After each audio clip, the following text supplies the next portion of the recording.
buenas noches, bienvenidos a Canal 8 y su programa institucional Diálogos de Cultura.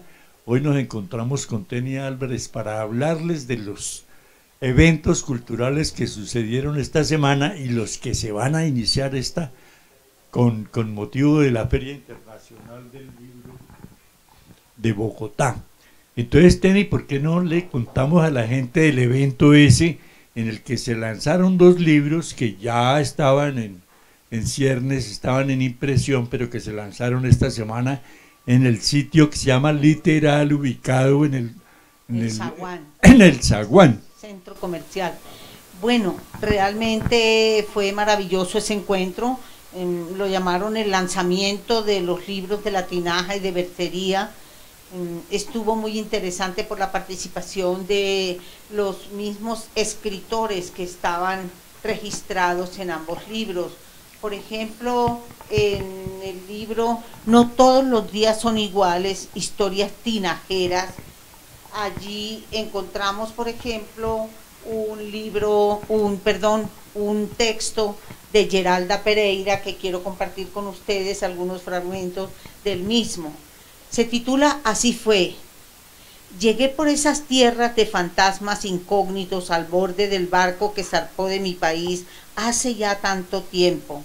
Así lo menciono porque en medio de la guerra que me sorprendió por esos hogares, el tiempo se diluyó entre las rendijas de mi memoria. Y al poco tiempo, sin hablar palabra de castellano, sin casa y sin amigos, la vida, cual tablero de ajedrez, me puso en jaque frente a una escena que cambió mi vida. Era una madrugada sombría cuando me encontraba en la penumbra de un ciprés, sentado y silencioso, dejando que los rayos de la luna llena atravesaran mis pensamientos en aquella noche que cambiaría mi vida y la de una familia. Me inquietaba el destino de ese país y la violencia que lo azotaba por la avaricia de poder, el adueñarse de las tierras, poder sangriento que todo arrastraba a su paso, donde hombres de la misma estirpe trataban a sus hermanos en nombre de un partido político que no viene al caso, olvidando que ese suelo teñido de rojo es el mismo al que llamaban patria madre. Aún no cantaba el gallo cuando sorpresivamente un grupo de hombres armados, vale la redundancia porque en esos tiempos los ciudadanos y malhechores se armaban como podían para tratar de proteger sus vidas, llegaron a una casa a una distancia no muy grande cuando al poco tiempo un disparo hizo revolotear la calma aparente que reinaba en el lugar. Fueron momentos eternos. Apreciada señora, en el cual mi corazón se dilaceró en una mezcla de pesadumbre y dolor al no saber qué sucedía y frente a una impotencia milenaria de no poder interferir. Continúa, pero dejémoslo ahí con esos fragmentos, el cuento de Geralda. Vamos a ver en qué para. Las personas podrían ver cómo conseguir el libro. No todos los días son iguales, historias tinajeras. Sí, también piensa que ese libro Transparencias incluye textos de varias personas, de Gloria Esperanza Cojo, María Jacqueline Restrepo Camargo, Carol Herrera Restrepo, Doralí Boza, Clara Ginette Guerra Polanía, Luz Mari Mendoza Sánchez, Natalia Gómez Daza y Adriana Rivera Jiménez. Voy a leer un texto de Luz Mari Mendoza Sánchez, que es licenciada en Estudios Principales de Educación Preescolar. En 2021 terminó de cursar el programa de formación académica en literatura con énfasis en escritura creativa en la Escuela de Formación Artística y Cultural de Chía. Entonces dice así el texto, que son poemas relativamente cortos. Este se llama Instantes. Inexacta alegría que da sufrimiento y felicidad, enorme rocío de fragilidad, cadenas cautivas de temor, miedo sí, acercamiento a esa luz brillante, del brillante final de la existencia culminada, luz porosa que impresiona la célula viva de todos los órganos órganos que consienten, que se doblegan a la frágil existencia. Realidades hechas de tiempo, tiempo que palpa angustiosamente el alto, allá abanicos como alboradas llenas de esplendores, sueño perpetuo, segundos cortados, mutilados, embelezamiento de un tiempo sin regreso, entiendo cómo extenderse a la hora de partir. ¿No tiene otro texto de ese libro de No todos los días son iguales? No. Sí, se puede leer, como usted nombró algunos de los autores de ese libro, yo también voy a nombrar algunos. Por ejemplo, está Suni El Haj, Humberto Betancourt, Mario Castro Ibarra, Clara Janet Guerra Polanía, Franci Victoria Fuentes Morales, Luis Alberto Niño Alarcón, Juanita, Esmeralda Cante, Elisandra Pérez. Ellos están escribiendo, y por supuesto que en este libro está en el epílogo, redactado, escrito, creado por Franci Victoria Fuentes. Bueno, vamos a ver, cuando sea por fragmentos, la participación de Suni El Haj, Caos. Fue muy interesante, ella compartió este texto allá en Literal. Dice así: el sonido producido por el golpeteo de las gotas de lluvia contra el vidrio de la ventana despertó a María Luisa. Casi de inmediato escuchó el gorgoreo que Sebastián, su nieto, entonaba todas las mañanas. Aguzó el oído y se percató de que el bebé había comenzado a balbucear sus primeras palabras. Ese día cumplía 8 meses de nacido. El frío bogotano a las 7 de la mañana, incrementado por la lluvia que caía a torrentes, era intenso. En ese momento añoró las semanas de verano, de días soleados en los que llevaba al bebé a la terraza y, acostado en una colchoneta, le hacía ejercicios para fortalecer sus músculos. Luego los sumergía en una bañera en donde le permitía chapotear con el agua. Ambos disfrutaban de hermosos momentos. Se levantó con dificultad. Después de tomar un baño caliente, inició la rutina de todos los días. Se dirigió al cuarto del niño, abrió la puerta y lo encontró bañado y arreglado por su madre, quien ya se había ido a trabajar. Apenas la vio, el bebé se paró en la cuna y con fuerza movió las barandas. Con su media lengua, sus gestos y su sonrisa, se hizo entender y le pidió que lo sacara de su encierro. Ella lo complació y, con todo el amor que sentía por él, lo alzó para llevárselo a su abuelo. Excelente, sí, hay muy buenos escritos, y me gustó que hiciera mención de la persona que hizo la crónica que sirvió de epílogo al libro No todos los días son iguales. Pero yo voy a leer a Gloria Esperanza Cojo y su tema poético, Inspiración.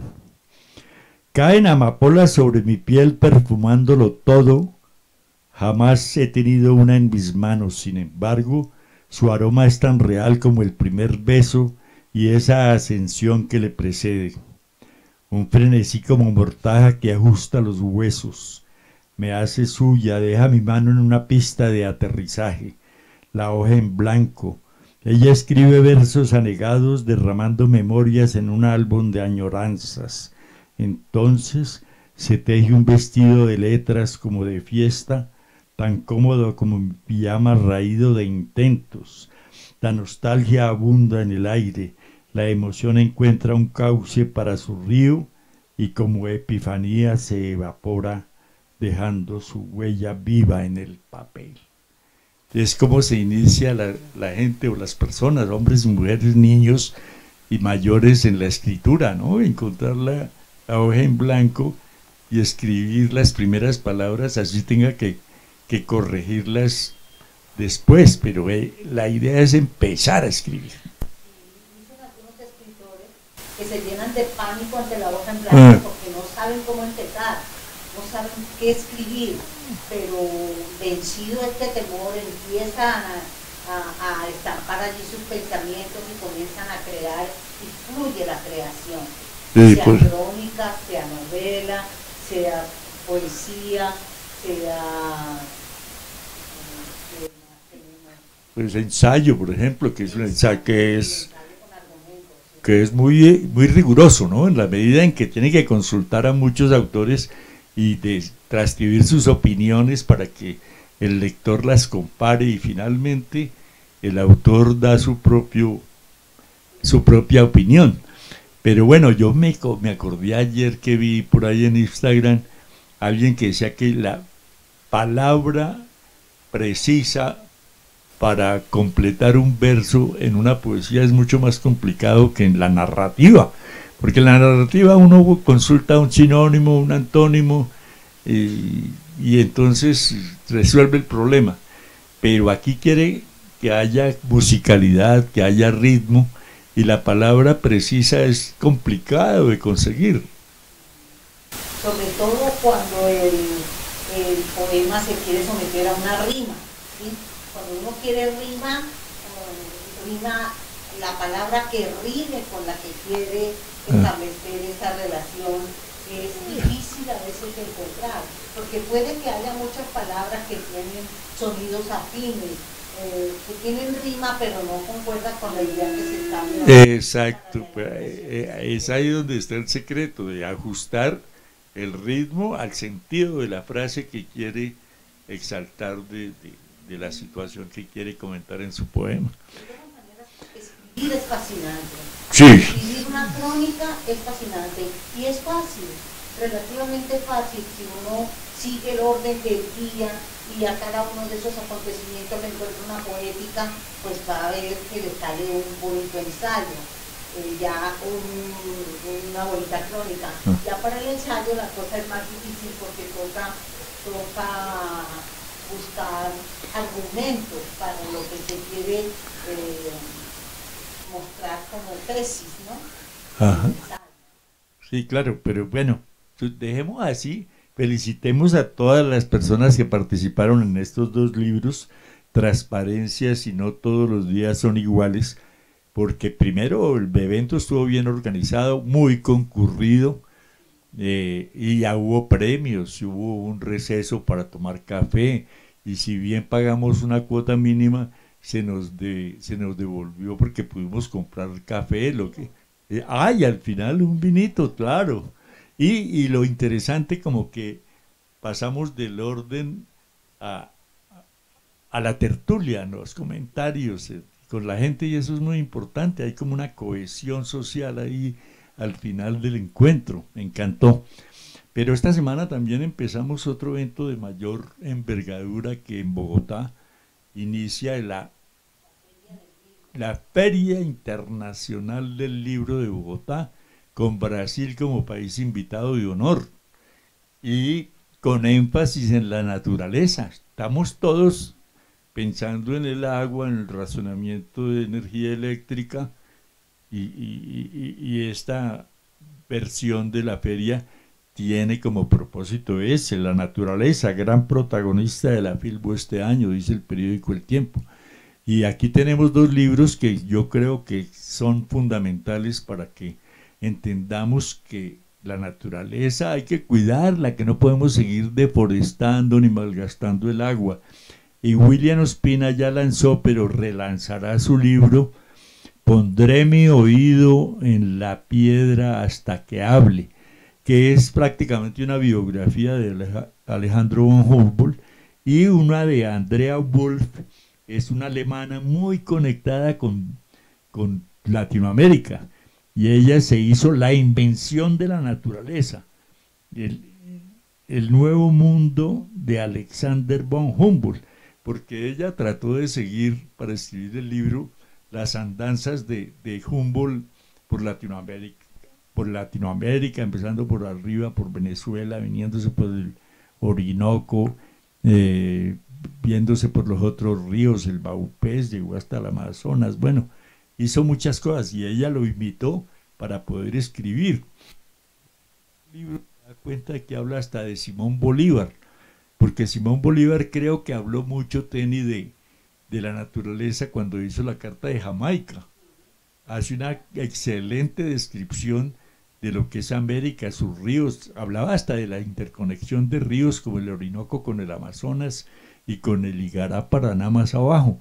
O sea, iba a ser una especie de puentes entre esos ríos para darle una forma de comerciar y transporte de mercancías, y seguramente pensando en que habría mucho interés en visitar esta región tan rica. Fíjese que el lema de la FILBO, de la Feria Internacional del Libro de Bogotá, es leer la naturaleza. Entonces, justamente se están combinando literatura, y desde Colombia tenemos el libro de José Eustacio Rivera, La Vorágine, allí con toda esa descripción que él hace de la naturaleza, de las selvas, de los llanos, de la Amazonía, del Putumayo, esa conexión que se establece entre este libro y Brasil para defender la naturaleza, porque ellos, los brasileños, comparten con Colombia mucha área, digamos, correspondiente a la Amazonía. Entonces, tiene mucho sentido que se haya invitado a Brasil, porque aquí en Colombia estamos celebrando los 100 años de la novela La Vorágine. Así que tenemos 3 pilares fundamentales que son literatura, cultura y naturaleza. Además, en Cali en octubre se realizará la COP16, que tiene que ver con la naturaleza. Y si no son protagonistas La Vorágine, estos libros de William Ospina y de Andrea Wolf, pues no estaríamos en nada. Si no empezamos nosotros por hacer viveros en cada vereda y motivar a la comunidad de cada vereda para que después trasplante esos productos del vivero a las calles, a las fincas, que en lugar de usar alambre de púas utilicen cercas vivas, o sea, arbolitos, y ojalá de especies nativas, y no... Pues fíjense que yo estoy encantada porque alguien me contó que la humata donaba plántulas para que uno sembrara. Así que yo fui a la humata, llené un formulario, solicité que fueran a mi casa a ver el espacio que yo tenía dedicado para este tipo de plantaciones. Ya tuve la visita, ya me dieron una orden para ir a un vivero para que allá me den 2 bultos de abono y plántulas. Voy a empezar con lechugas, un rinconcito, un espacio pequeño de mi jardín lo voy a dedicar a eso. Entonces, inicialmente a lechugas, a espinacas, a selgas, y después lo voy a dedicar a plantas aromáticas, hierbabuena, colonquil. Ajá, romero. Sí, entonces ya tengo la orden, pero como está este verano, no me he atrevido a ir a traer las plántulas hasta que se mejore un poquito el tiempo y llueva, y cuando llueva, pues ahí sí ya siento. Así hacían las muiscas con el maíz, esperaban que pasara el invierno, la tierra estaba blanda, y ahollarla con la coa, un palo largo, y poner las semillas con la mano derecha y tapar con el pie izquierdo para que las filas y las hileras permitieran cosechar las mazorcas, pero proteger los tallos que utilizaban para la cubierta de los bohíos. Entonces, todo eso tenemos que motivar a estos oyentes nuestros, a estos televidentes, para que acudan a la humata, y allá les facilitan. Exacto, entonces si sembramos entre todos, al final de este cuatrenio de gobierno tendremos miles de árboles de más de 1 metro de estatura. Claro, como dice Teni, que Dios nos devuelva la lluvia. Y uno mirando los ancestros, decían ellos, preguntaba yo en una exposición de arte sacro, ese indígena que tiene una ofrenda, ¿a quién está ofrendando? Pues, antes de la llegada de Cristóbal Colón, ¿no? Y decían, no, pues al agua, al aire, al fuego, a la luna, al sol, porque esos eran los dadores de vida. Ellos no conocían la parte más allá de las cosas que los beneficiaban, el sol, la luna que les permitía programar la fecha de siembra, de cosecha, en fin, y el agua y el aire como factores fundamentales de la vida. Por eso a veces cuando me dicen que la diosa Chía en el monumento a la raza, digo, no, esa no es la diosa Chía, ese es Bachué con su Gonzúa, y un homenaje al agua, al aire y al fuego y a la tierra, a la Pachamama, naturalmente. Pero eso es lo bonito de Chía, que tiene todavía mucha leyenda, mucho mito. Tenemos que recuperar la cueva del Moán y las fuentes hídricas. En la vereda, no veredas, de Yerbabuena bajaba una quebrada que llamaban Torca y que generaba también el humedal de Torca.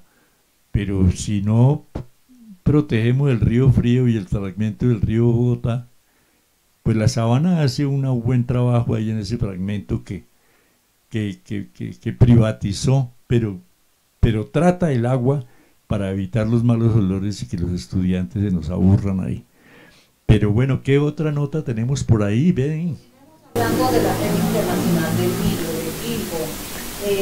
pues entre tantas conferencias y tantos temas que se van a abordar en esa feria de Bogotá, está uno muy importante y muy actualizado, cuál es la inteligencia artificial. Van a destacar en estas conferencias cómo la inteligencia artificial está casi que impregnándolo todo.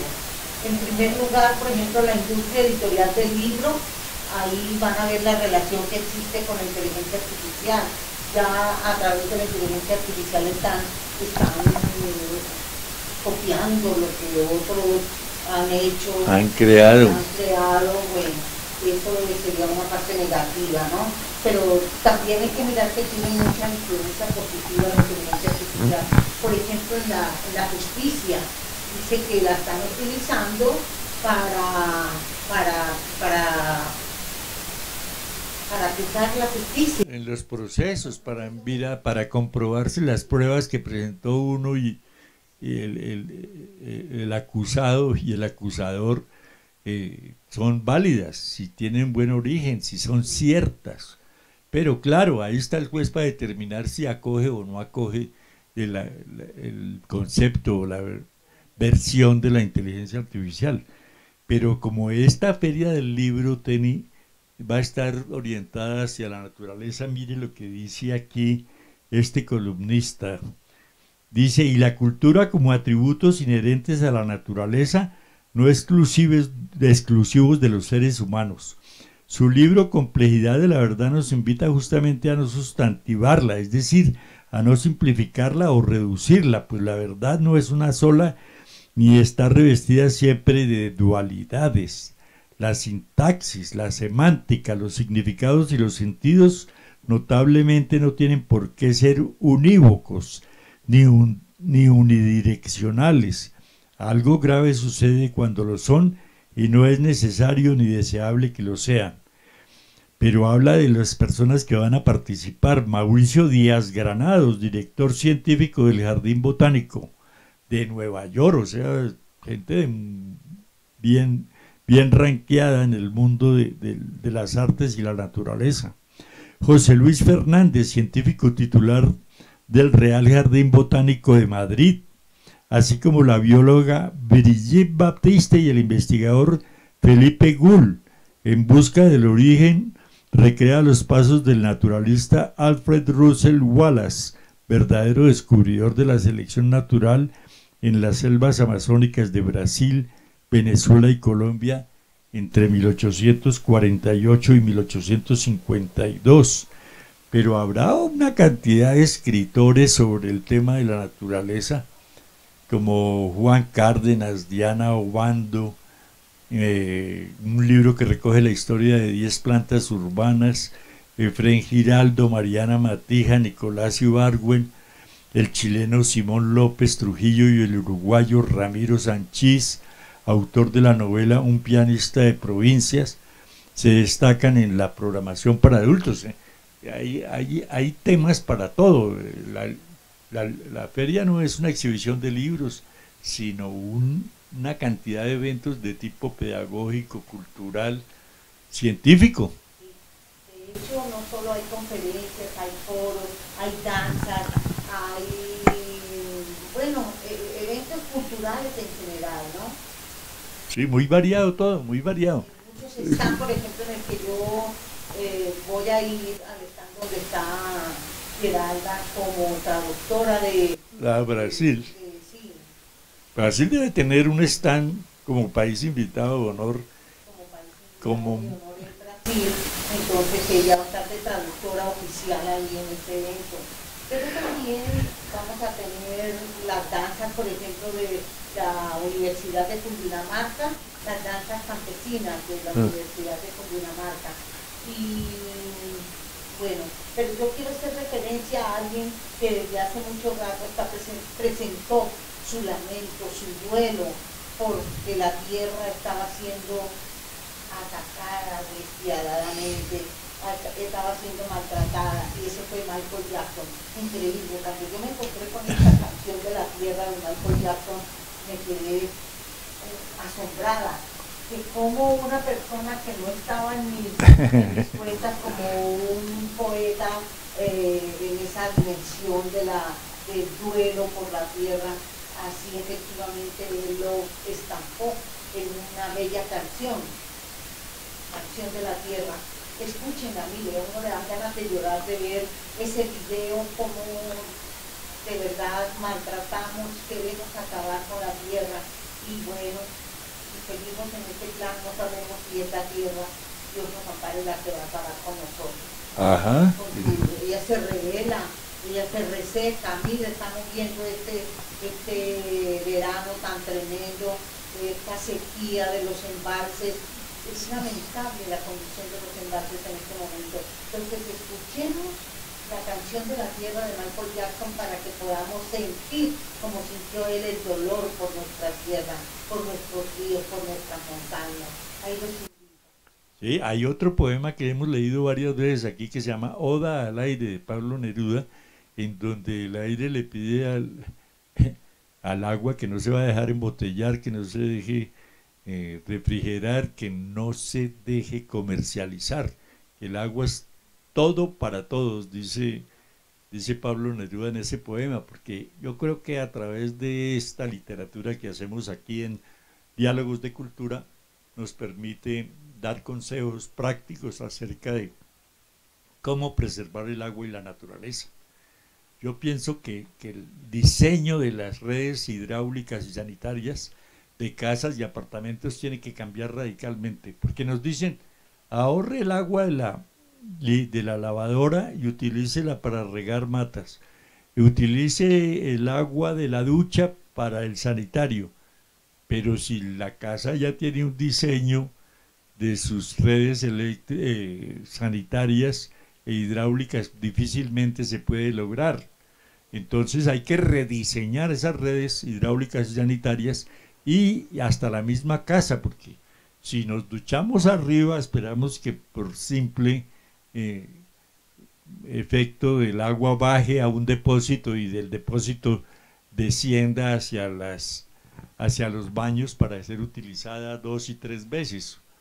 Pero también lo de la lavadora sí, se puede hacer, pero hay que diseñar la lavadora de tal manera que tenga un desagüe y vaya al punto donde se toma el agua para lavar el carro o regar las plantas, aunque eso es agua jabonosa, no creo que sea recomendable. Pero tenemos que recaudar el agua lluvia. Ningún edificio en Chía se ve que tenga un diseño para que el agua lluvia pueda ser recaudada, vaya a un depósito y que se pueda utilizar para otras cosas, pero con unos filtros adecuados también se puede utilizar hasta para el consumo humano. Vamos a dejar aquí en esta primera parte, Teni, y regresamos con lecturas de La Vorágine, porque hay que motivar a la gente a leer La Vorágine. Entonces vamos a dejar por ahora, Alejandro, en esta parte y regresamos en 2 minutos a la segunda parte de Diálogos de Cultura. Los colaboradores de la empresa Unicable HD se encuentran siempre debidamente identificados, documentados, carnetizados y dotados con el fin de instalar y garantizar un servicio óptimo y legal. No contrate, desconfíe y denuncie a las personas inescrupulosas quienes se están haciendo pasar por técnicos que instalan el servicio de la compañía Unicable HD. Los invitamos a visitar cada una de las oficinas administrativas que tenemos a disposición de la comunidad. Estamos ubicados en Chía, Cajicá, Cota, Zipaquirá y Tabio. Evítese dolores de cabeza, ayúdenos a prestar un buen servicio bajo la cultura de la ética, la moral y la legalidad. Para mayor información pueden visitar la página web www.unicablehd.com. Juntos combatimos la ilegalidad y la piratería. Gracias por ayudarnos a compartir esta información. Tenga en cuenta que este tipo de conductas conlleva penas por el robo de servicios públicos y se podrían enfrentar hasta 72 meses de prisión y 150 salarios mínimos mensuales de multa. En esta segunda parte del programa vamos a hablar de un evento que ocurrirá mañana con motivo del 10º aniversario del fallecimiento de Gabriel García Márquez, nuestro Premio Nobel de Literatura.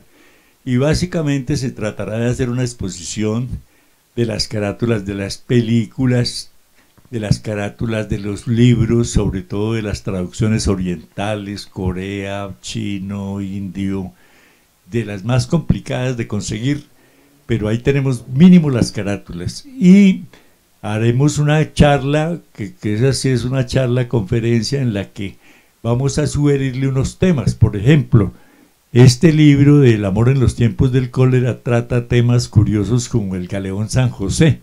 Entonces en alguna parte voy a leerles qué dice Gabo de ese galeón, que lo trata de una manera ficcional, o sea, le aplica la ficción para convertirlo en literatura y los datos no pueden coincidir con la realidad, porque esa es la facultad que tenía y que sigue teniendo Gabo de convertir una realidad en algo mágico, realismo mágico. Veamos qué dice aquí el amor en los tiempos del cólera relacionado con el galeón San José. Así se enteraba Florentino Ariza de muchas infidencias y aún de algunos secretos de Estado que los clientes importantes y aún las autoridades locales les confiaban a sus amantes efímeras sin cuidarse de que no los oyeran en los cuartos vecinos. Fue también así como se enteró de que a 4 leguas marinas al norte de Sotavento yacía hundido desde el siglo XVII un galeón español cargado con más de 500.000 millones de pesos en oro puro y piedras preciosas. El relato lo asombró, pero no volvió a pensar en él hasta unos meses después, cuando su locura de amor le alborotó las ansias de rescatar la fortuna sumergida para que Fermina Daza se bañara en estanques de oro. El amor en los tiempos del cólera es la forma en que Gabriel García Márquez narra el romance de sus papás. Entonces decía que como tienen unas miradas, una de mujer y la otra de hombre, eran versiones diferentes, pero que él los sacaba uno por uno y después conciliaba ese diálogo de esos amores, pero pone a Florentino Ariza a rescatar el galeón San José con tal de bañar en oro a su amada Fermina Daza. Eso es una maravilla. Hay otros fragmentos de este libro de Amor en los tiempos del cólera que hablan del mismo tema. Por eso el homenaje de mañana en la biblioteca, martes 16 de abril, 3 de la tarde, Biblioteca Ocaviga, hablaremos de esos dos temas. ¿Qué más tenemos este mes de abril, Teni, para la comunidad de Chile? Cumpleaños o el Día del Idioma. Ah, ¿no? qué bien. Tenemos ahí a Miguel de Cervantes Saavedra, un genio de la literatura española y universal, que seguimos recordando y que seguimos homenajeando, y en su honor surgen distintos eventos en varias partes del planeta para hacer alusión a su obra maravillosa, El Quijote, ¿no? Sí, el Quijote de la Mancha. El Quijote. También él tiene una obra que a mí me gusta mucho, es un poquito más cortica, El curioso impertinente. Ajá. Ahí también dele con la infidelidad, ¿no? Ahí también la esposa que era tan hermosa, tan sumisa, tan delicada a su esposo. El esposo se puso a enviar al amigo a que lo enamorara. Y efectivamente lo que pasó es que perdió su esposa por andar haciendo esos Pruebas. retos. Pero bien, ves que el Quijote es una maravilla. Coge a Aldonza, Ay, sí. una mujer pobre, mal hablada, mal vestida, y la convierte en Dulcinea. ¿Y tú para dónde Dulcinea vas? Para el Toboso. No, ya no eres Aldonza, tú eres Dulcinea del Toboso. Es la mujer por la que yo quiero luchar y tener éxito para conquistarte, para que seas mi compañera. Eso es una maravilla de ver cómo quiere que la mujer evolucione, que la mujer progrese, que la mujer tenga los mismos beneficios del hombre, poder vestirse, asistir a los grandes eventos y acompañarla a él en sus más derrotas que triunfos, ¿no? Imagínese cuántos años hace eso, siglos, siglos, y aún seguimos las mujeres luchando por nuestras reivindicaciones, porque se dé la igualdad de derechos. Sí, es 1605, la primera edición de la primera parte del Quijote, y 10 años después, ya próximo a morirse, publica la segunda porque un tercero quiso imitar la escritura del Quijote para hacerse famoso. Pero hay una anécdota, Teni, que me encanta, que es la de Bolívar. Dice que en la vida hay 3 majaderos que son Jesús, el Quijote y yo, decía Simón Bolívar, porque un quijotesco, todos 3 tras de luchando toda la vida y sacrificándose para que la gente ni siquiera al final los agradezca. Cambio, sí. Entonces, hay que leer el Quijote. 23 de abril, Belisario Betancur declaró a través de una ley como el Día del Idioma en Colombia. Sí. Entonces, hay coincidencias, ¿no? Literarias. Dicen que William Shakespeare también murió un 23 de abril de 2014, del 1614. Entonces, son cosas curiosas, pero hay que leer el Quijote, que la gente también le tiene pavor, porque ve 2 librazos así de gruesos y dice, no, Pero yo no hay me... una versión un poco más pequeña que se llama Las aventuras de Don Quijote. No, Y pues guarda mucha relación, por supuesto, pero es más pequeña para que la gente no le dé tanta pereza leerlo. no, y es que uno es difícil, lo que pasa es que sí, claro, tiene vocablos de 1605 antes, pues no es un lenguaje que conozcamos todos, pero al final aparece un glosario donde dice, esta palabra significa en el castellano actual tal cosa. Y generalmente los editores han adecuado un poco el lenguaje de Miguel de Cervantes Saavedra. Pero, ¿qué más eventos tenemos? La vorágine, no podemos olvidarla porque estamos en pleno centenario.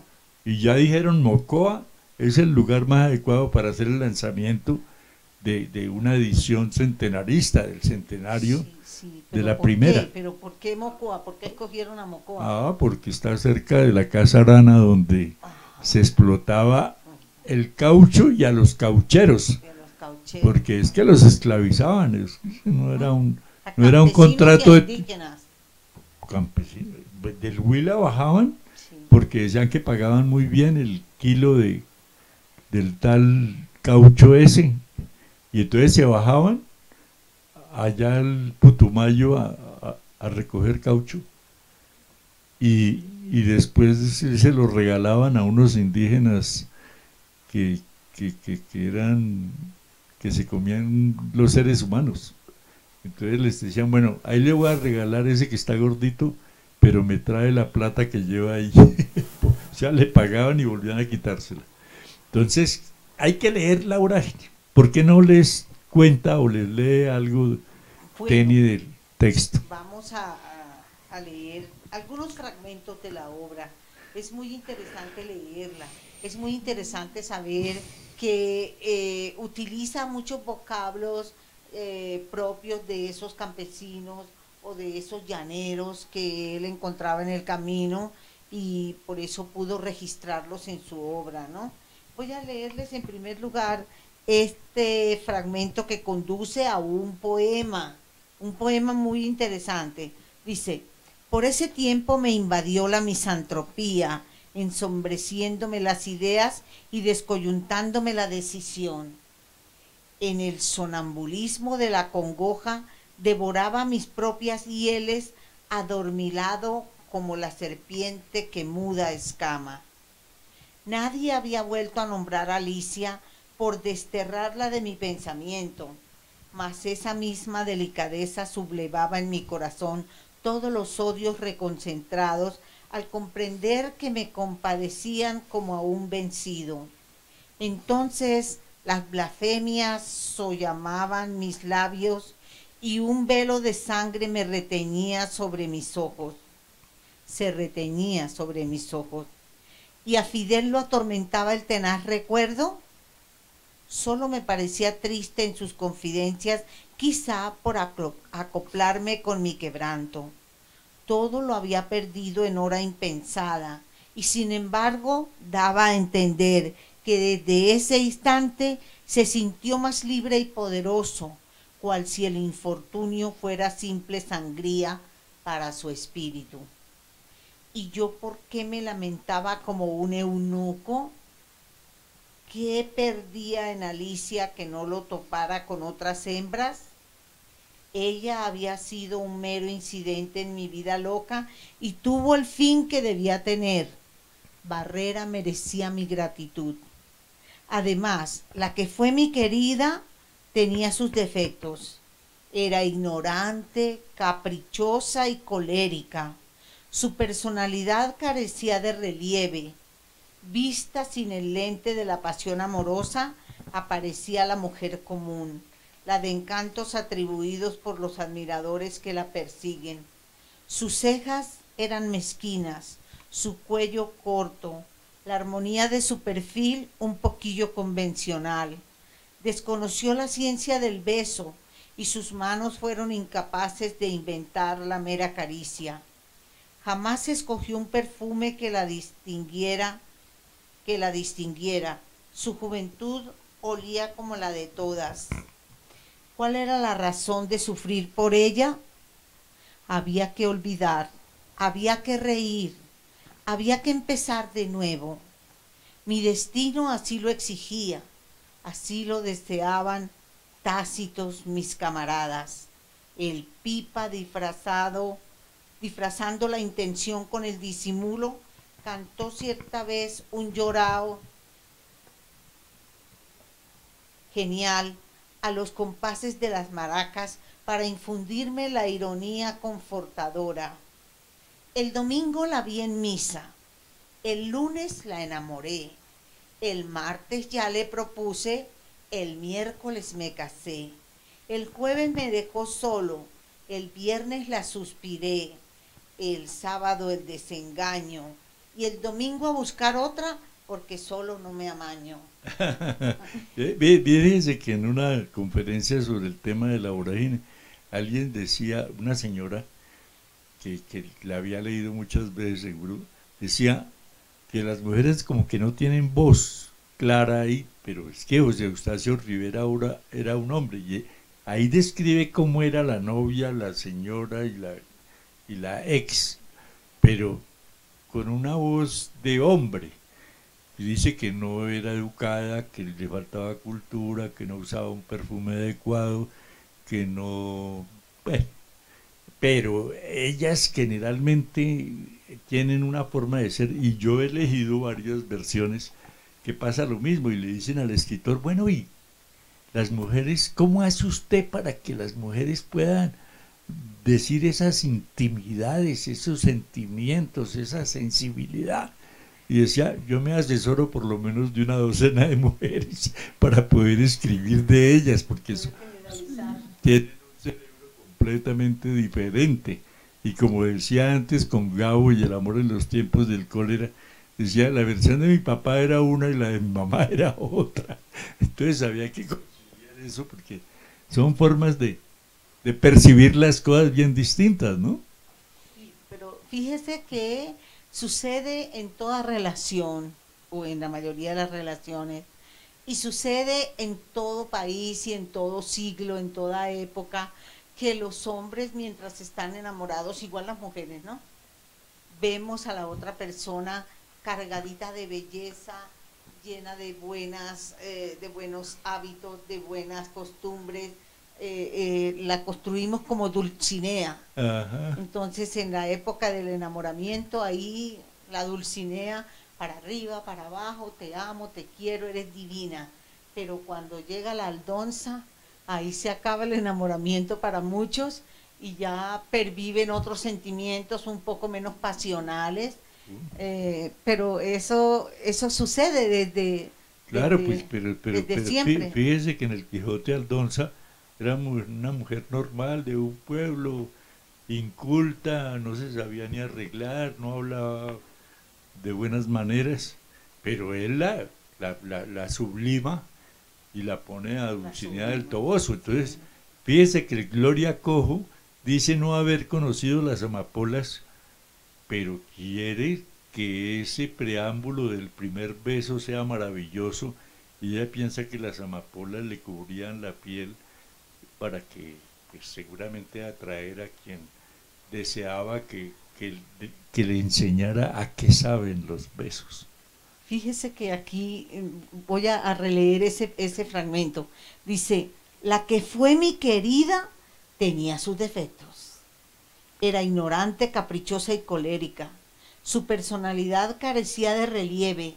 Vista sin el lente de la pasión amorosa, parecía la mujer común.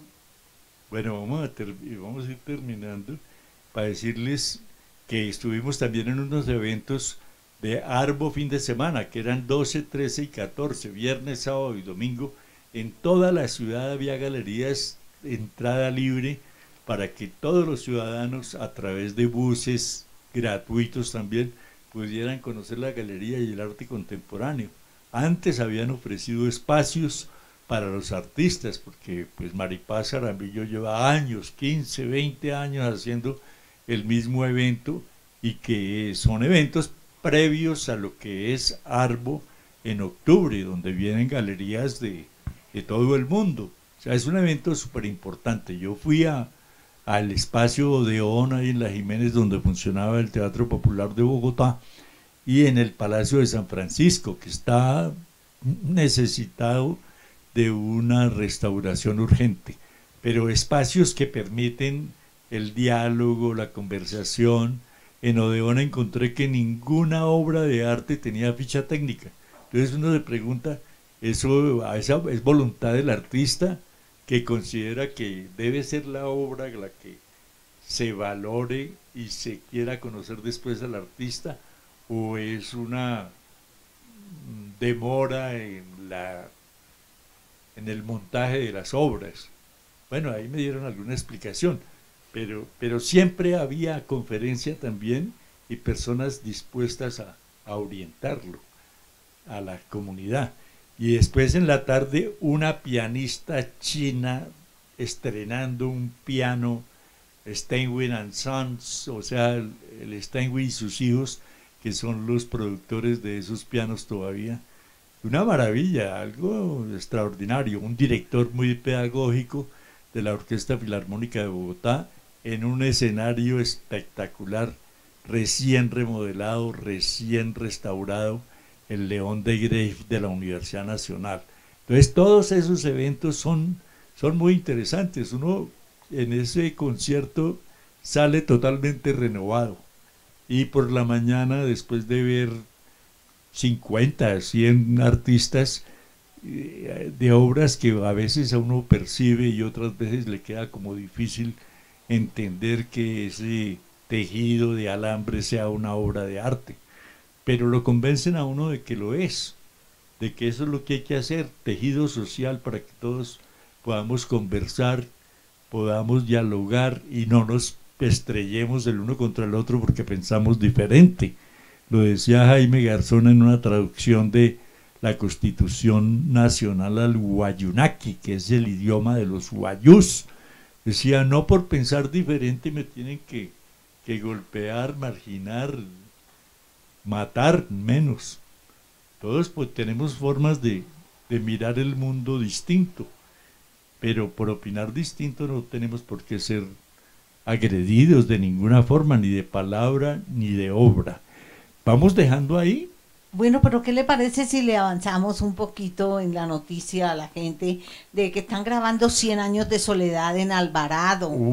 Qué que no bien, se nos sí. pierda esa noticia. Cuéntela, por favor. No, pues claro, es que Alvarado, Tolima, una finca, 52 hectáreas, harta tierra, pero la necesitaban porque van a utilizar más de 20.000 extras. Van a reconstruir el pueblo de Aracataca, que en 100 años Gabriel García la llama Macondo.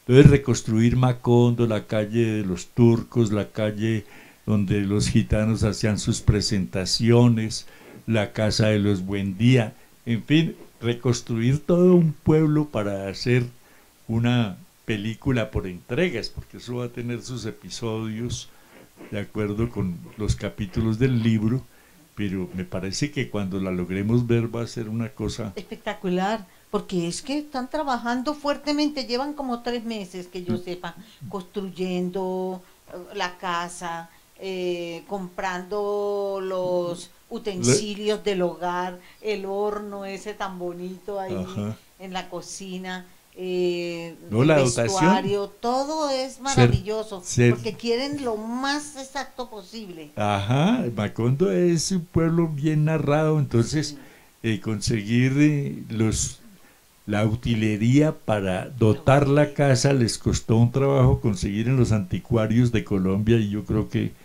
algo del exterior para encontrar el sonido, el baúl, el sitio donde se sentaban a fabricar, a construir, a hacer los pescaditos de oro. Ay, sí. Ir a Aracataca es también muy chévere porque uno se encuentra con muchas cosas. Sí, pero fíjese que escogieron Alvarado por las similitudes que existen con el clima. Ajá. El clima de Macondo es muy ardiente, el clima de Aracataca es muy ardiente, y también el de Alvarado, ¿no? Pero le ven la ventaja a Alvarado, lo escogieron ahí porque dice que da a 20 minutos de Ibagué, y también más o menos como a unos 40 minutos, una hora máximo de Bogotá. Entonces eso les facilita, por avión, ¿no?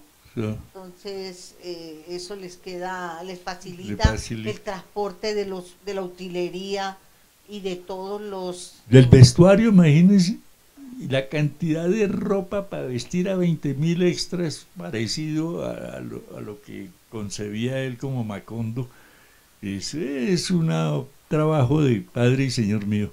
Y que eso va a ser una obra universal, porque no va a ser solamente para Colombia, eso es para Colombia y el mundo. Pero claro, es que pues habla uno de la necesidad de volver más popular, más conocido al hombre más prestigioso en el mundo que representa a Colombia.